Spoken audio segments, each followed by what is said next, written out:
So I grew up watching an unhealthy amount of World War II documentaries. I could tell you the major battles. I could tell you what guns were used by which armies by the age of 12. It was this hyperfixation that could only be explained by, maybe some kind of spectrum diagnosis. I would read these books that were fiction, but they were written from the viewpoint of people fighting in war. I still have them somewhere. And it's why I started writing in journals, because I read these books that captivated me in such a way that whenever I started going through things that I couldn't explain, or started feeling things that I couldn't explain and needed a safe place to go to, I remembered those books, and so I just started writing my own. And as I grew up, I started getting more interested in war reporters. I started getting more interested in the writers of the 1920s and the 1960s. And then somewhere around my senior year of high school, I found Hunter S. Thompson. We were off to the races from there. In 1970, he stood for political office as sheriff of his hometown of Aspen, Colorado. He called himself Freak Power Candidate and was only narrowly defeated. I think I unfortunately proved what I set out to prove. And I think the original reason was to prove it to myself. That the American dream really is. One of the questions that was always in the back of my mind was, what was it like, really, for these people, these reporters, these journalists, these filmmakers, these storytellers, these veterans, these normal people? What was it like for them growing up in these historic times? What did it feel like?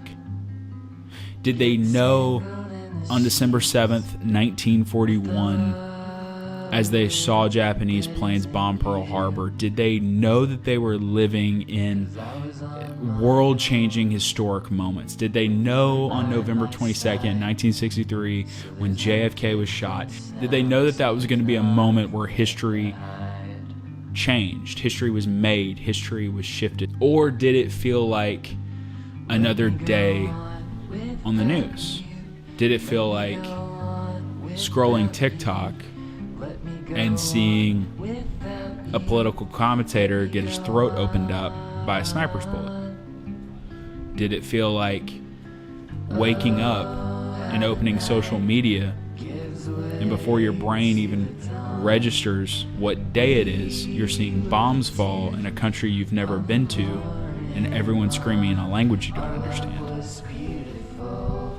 Because when I experienced those things, when I was in what I would call historic moments, the biggest thing that I felt was dissonance, was disconnect. Because I still had life to live.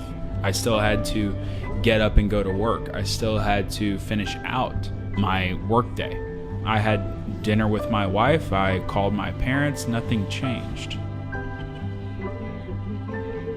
I remember in 2008 when I walked into my grandmother's house and the TV was playing and the Fox commentator was panicking and freaking out, and the ticker that was scrolling at the bottom of the screen said something to the effect of economic collapse, economic recession, housing market bubble burst.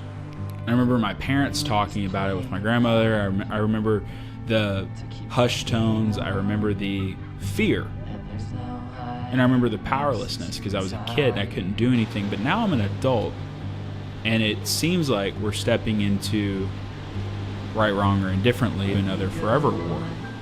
And I'm feeling nothing but dissonance, disconnect.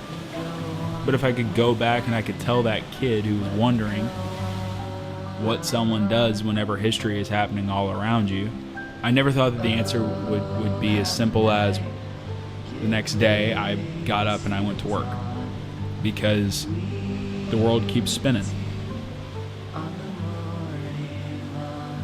Our love was beautiful, but now it's gone.